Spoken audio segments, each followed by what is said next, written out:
fiery horse with the speed of light, a cloud of dust, and a hearty hi-yo Silver, the Lone Ranger.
His faithful Indian companion Tonto, the daring and resourceful masked rider of the plains, led the fight for law and order in the early western United States.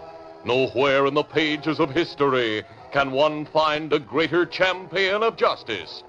Return with us now to those thrilling days of yesteryear. From out of the past come the thundering hoofbeats of the great horse Silver. The Lone Ranger rides again. Come on, Silver. Let's go, big fellow. Hail, Silver! Away!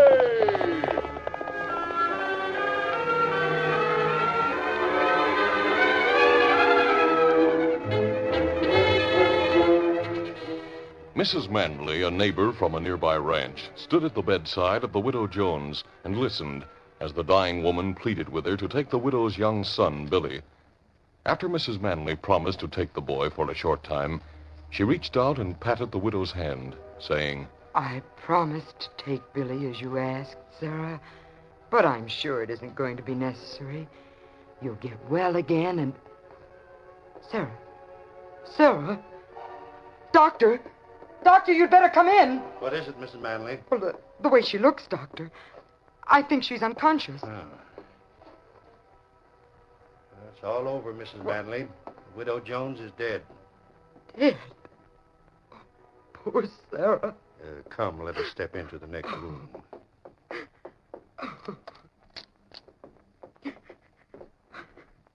She asked to speak to you alone. Did she manage to tell you what was on her mind? Yes, Doctor. Yes, she did. It was about her boy, Billy. Poor lad. He's an orphan now. I know. This will be a shock to him. Are there any close relatives who might take the boy? He has a grandmother in Dry Rock, south of here. But she always resented the marriage of her son to Sarah. It has had very little to do with Billy or his mother since the boy's father died. I see. But under the circumstances, I'm sure she'd be willing to take the boy. After all, he is her grandson. Sarah told me Billy's grandmother is very mean-tempered. She felt that the boy would lead a very unhappy life with the old woman. That's why Sarah wanted me to take Billy for a while. At least long enough for him to get over the shock of her death. Yeah, poor woman. Her only thought seems to have been for her son. Yes.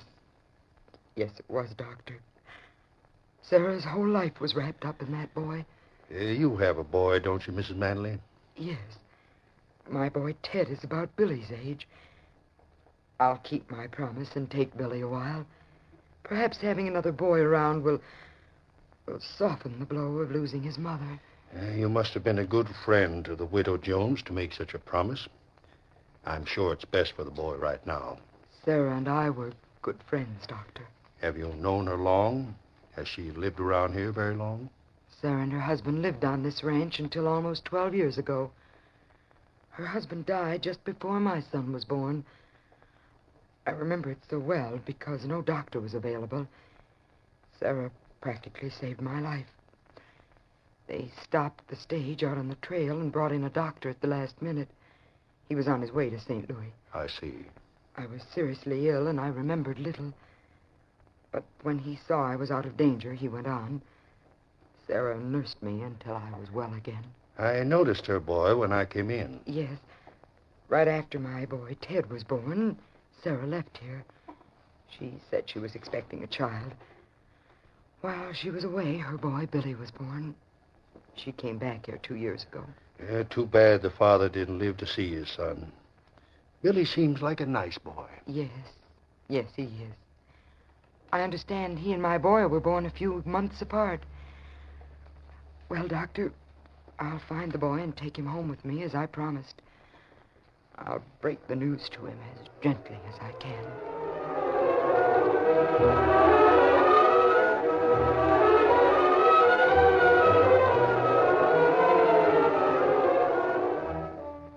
It was 3 weeks later when the doctor decided to drop by the Manley Ranch and see how Billy Jones was getting along. He was in the large living room talking to Mrs. Manley. How's Billy getting on, Mrs. Manley? I suppose with 2 boys you have your hands full.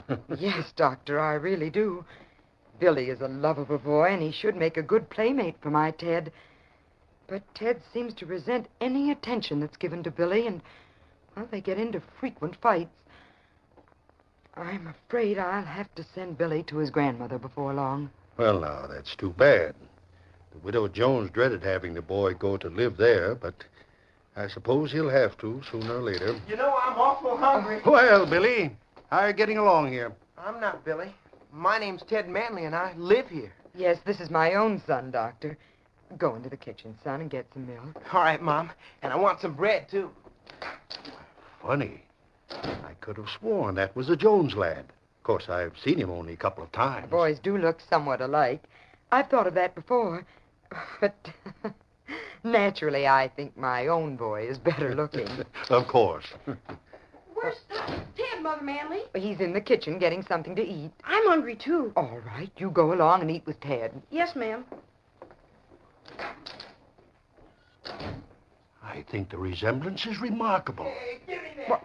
You took the biggest slice. I did not. Give it to me or I'll take it away from you. You better not try it. See what I mean, Doctor? I'd better go out and settle this before they start a real fight.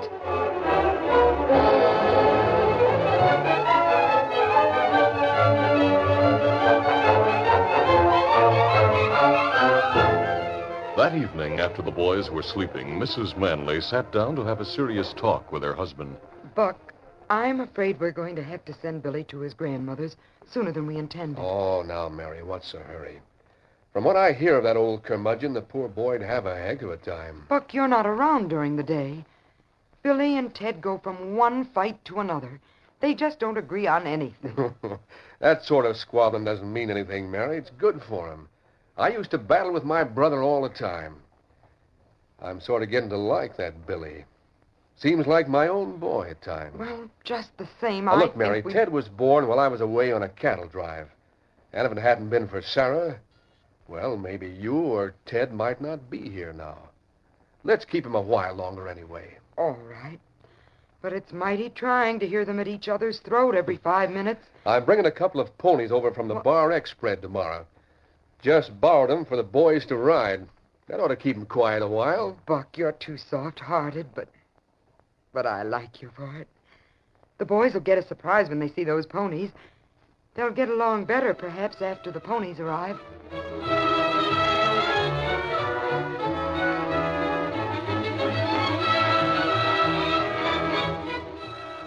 The following morning, the 2 boys stood beside Mrs. Manley on the ranch house porch. Their faces were aglow with excitement as they waited. How long do we have to wait, Now, Mom? Ted, don't be so impatient.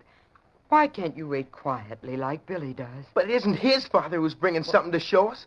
So that's why Billy doesn't get tired of waiting. Ted, don't say that. But it's true. Daddy's my father. He told me I could Could call him Dad sometimes, if I wanted to. But he isn't really. Ted, stop at this instant or I'll send you inside. But, Mom, why should Billy... Quiet, Ted.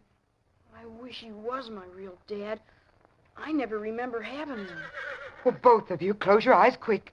Your father's coming with the surprise. Hey, boys, look here. Ponies! Oh, are you going to let us ride them? Sure. Come on down here. Now, take it easy, boys. You'll scare them away. I want this one. Oh, hold on, Ted. You wait till we see Oh, just... it's all right, Dad Manley. Let Ted have that one. This one is nice, too. All right, then. Yeah. Now, hit leather, both of you. Let's see how you ride it. Steady, boy. I'll ride better than you, Billy. Dad showed me how to ride. Steady, boy. Well, I didn't have anyone to show me how, but I can ride pretty well. Now, be careful, both of you, and don't go very far. All right, you cowpokes, hit the trail. Come on there. Get out. Get up there, boy. Get Come out. on. Come on. Look at them go, would you? They certainly are happy together right now. Yep. Maybe we better keep Billy here all the time, Mary. We'll wait a while before we make a serious decision like that, Buck. Come on in and have some coffee.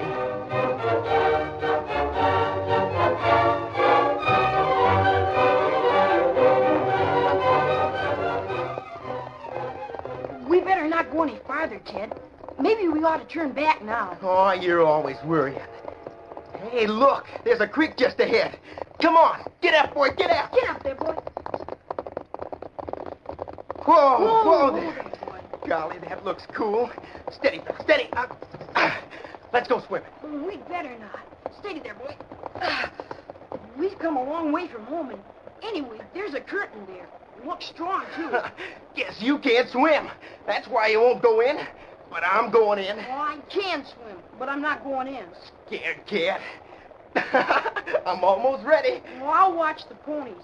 They might leave us if we don't watch them. And you better not swim long, either. I'm going to get a running start and dive right in. Hey, you better not dive in, Ted. You don't know what might... Here I go. Ted, where are you? Billy, my head, He must have hit his head on a rock. Ted, hold on. I'm coming. Ted! Hey, Ted! Help, Billy. Help. He's carried down the stream. I have to get him. Just gotta.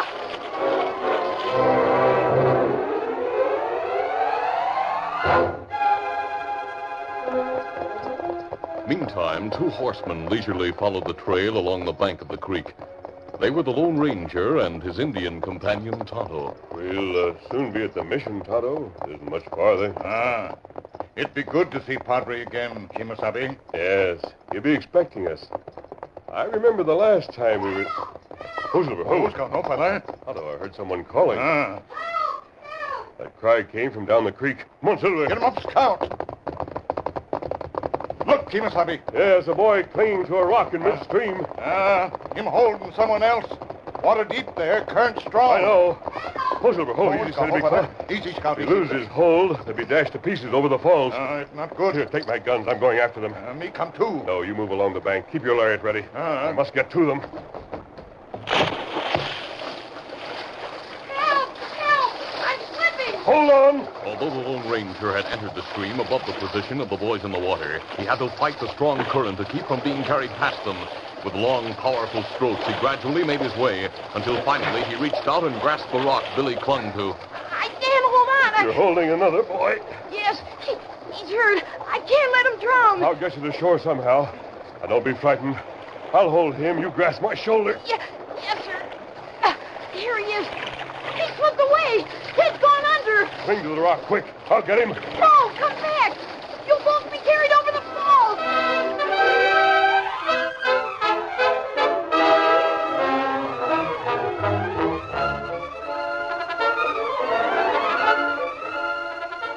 The curtain falls on the first act of our Lone Ranger adventure. Before the next exciting scenes, please permit us to pause for just a few moments.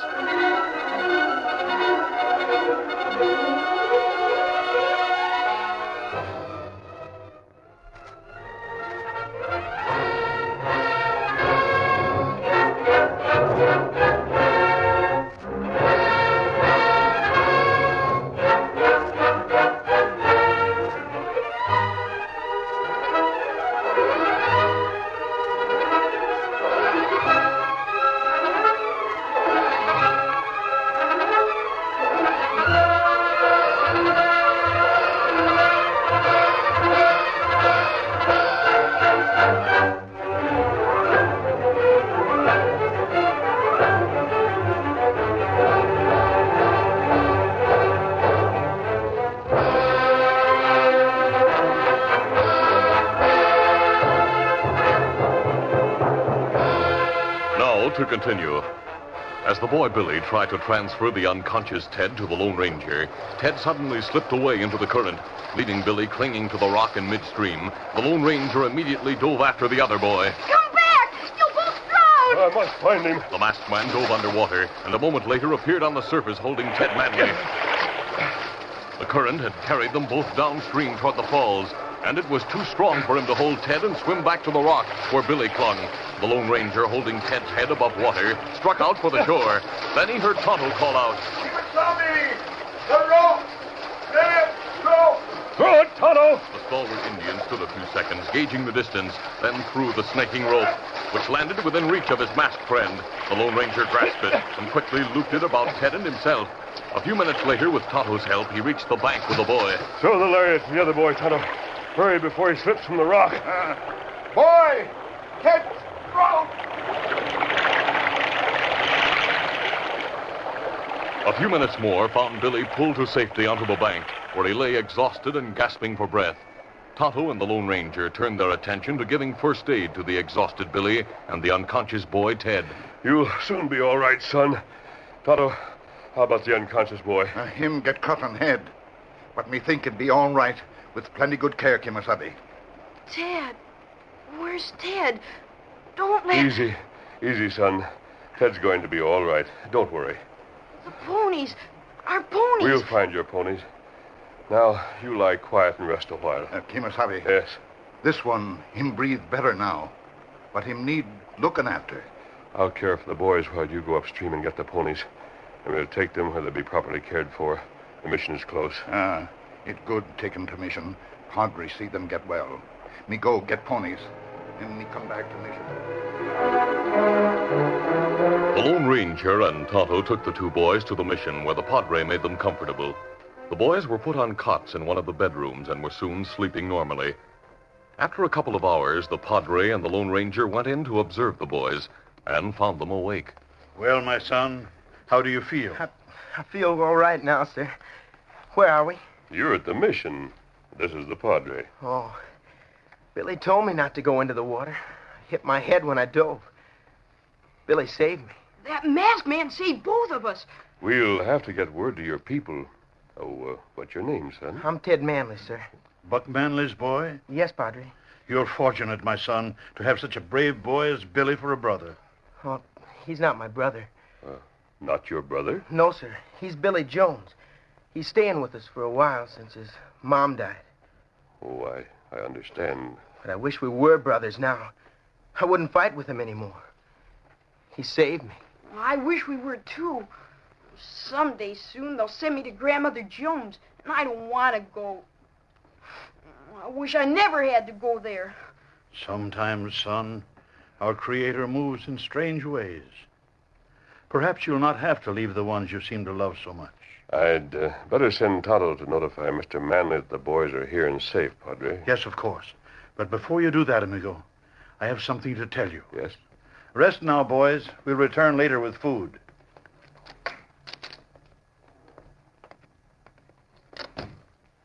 Padre, I was under the impression that those boys were brothers. There's such a strong resemblance. My son, I have a story to tell you that may clear up a great deal of misunderstanding. Yes? About 12 years ago, a ranch hand from the Manley spread arrived at the mission asking for aid. I returned to the ranch with him to do what I could.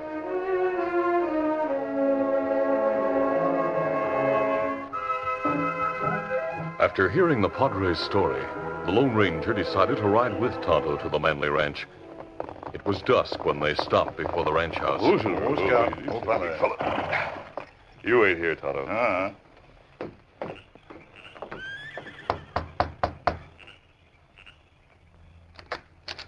Mr. Manley? Yes.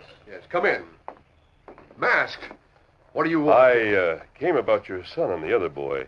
They were nearly drowned, but they're safe now. Nearly drowned? Why, they were horseback riding. They weren't near the water. You're up to something. What is it? You're wrong, Mr. Manley. Both boys are at the mission, recuperating from an accident in the water. Hold on now, I see it. You picked up those boys and recognized one of them as my son. You came here to ask ransom before I can get him back. The masked man suddenly took advantage of a lax moment on Manley's part and reached out, grasping the wrist of the rancher's gun arm. All right, drop that gun. Drop it.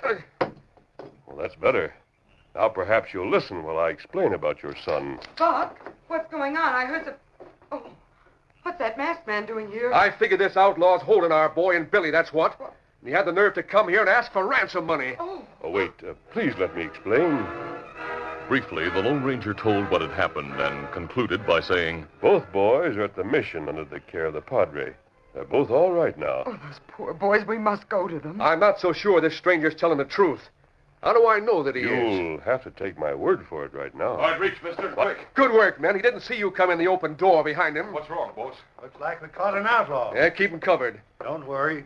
Mary, get the rest of the hands here and have one of them ride for the sheriff. But, Buck, what he told us about the boys and all may be true. We'd better listen to Drop what... guns. Look, an Indian in the doorway. He's holding 2 guns on us. Yeah, better drop the guns, boys. Please, if they're shooting, someone will be killed.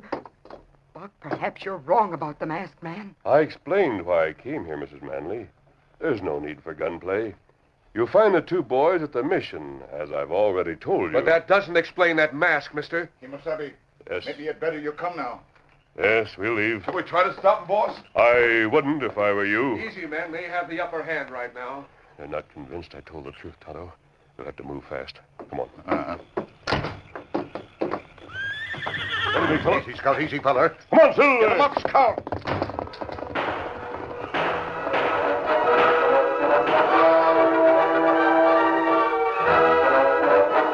Shortly after the Lone Ranger and Tonto galloped away from the Manley ranch house, Buck Manley drove the buckboard around from the barn and stopped in front of the house to pick up his wife, Mary. Ho there, ho. Ready, Mary? Yes, I'm ready. I'll help you to the seat, ma'am. Thank you. We must hurry, Buck. If the boys are at the mission, as the masked man said, they may be hurt. As far as I'm concerned, that masked hombre was lying. But we'll go to the mission and make sure. What if he was lying, boss? The youngsters aren't at the mission. By Jimmy, we'll trail him and the Indian till we find him. And if any harm has come to the boys, we'll gun those outlaws right in their tracks. Whether you believe it or not, I think we'll find the boys as the masked man said we would. Now drive on or I'll take the reins myself. All right. See you later, Fred. Get up there. Get up.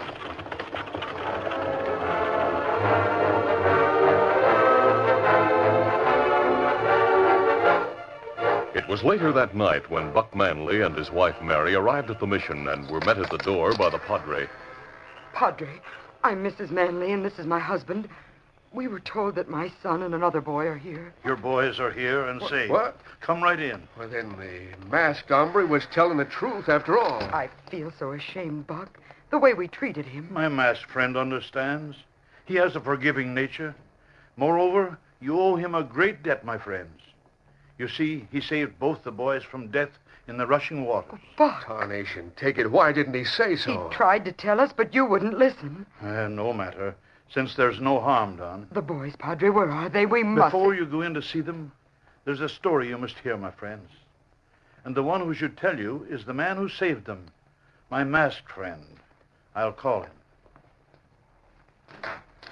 Will you come in, my son? Good evening, Mrs. Manley and Mr. Manley. Say now, I guess there's things I ought to say. Forget what happened at the ranch. I realize you were upset. The Padre says you have something to tell us. Yes, something very important, Mrs. Manley.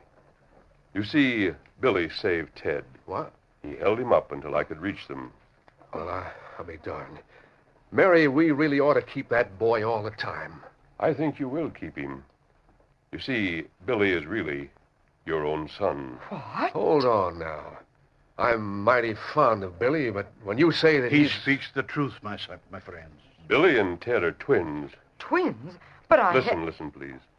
When the boys were born, Mrs. Jones was your only attendant. The Padre made a short visit to the ranch. You were in a critical condition. Twins had been born. The doctor who was brought from the stage was known to the Padre. Today, he verified the fact that twin boys were born to you, Mrs. Manley. But the doctor is somewhere in St. Louis. How could he... After the Padre told me the story this afternoon, I used the new and quick method of telegraph. Well, this is the reply I picked up a short time ago. Let's see. I recall the incident when I was asked to leave the stage and attend Mrs. Manley 12 years ago. Twin boys were born. I left before Mrs. Manley regained consciousness. A Mrs. Jones was in attendance. Signed, Dr. Norton.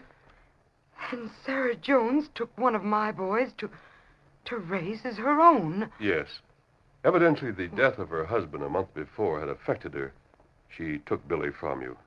Then that's why she made me promise to keep Billy a while. She hoped we'd grow to love him and keep him. I'm sure that is what she hoped. Oh, my poor boy. To think that we No almost... wonder they look so much alike. We better get to see them, Mary. They're waiting to see you. And you have the news to break to Billy. Come, I'll take you to them. My sons, you have visitors for whom you've been waiting. Mom and Dad, golly, I'm glad to see you. What about you, Billy? Oh, I'm glad to see you, too. Awfully glad. But, well, you're not really my mom and dad, so... Oh, but we are, son. We What? are. Huh? We found you at last. But now we know that you're Ted's real brother and our son. Honest? Are you sure? Yes. Yes, darling. It's really true. You'll be ours always. Golly, I have a brother. Yep, he's your twin brother. He was lost a long time, but now he's back. Heaven is due thanks for returning a lost lamb to the fold. Billy, my son, I'm sure there's great happiness in store for you from now on. We'll sure be one happy family, Padre. If that masked man hadn't have saved us, I wouldn't have found out that you're my mom and dad. Your bravery in saving your brother was rewarded. Billy, my brave little son. We'll be so happy together. And we'll never fight either. I wonder. Oh, that masked stranger. He's done so much, and we owe him so much in the way of apologies and thanks. Padre, who is he? He and Tonto have left quietly. He needs neither apologies nor thanks. Your newfound happiness is his reward. You see, my friends, he's the Lone Ranger.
This is a feature of the Lone Ranger Incorporated, created by George W. Trendle, produced by Trendle Campbell Enterprises, directed by Charles D. Livingston, and edited by Fran Stryker.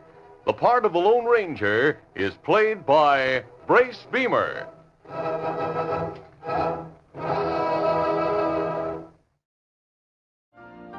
You've been listening to the OTR Gold Network. Find more classic radio at otrgold.com.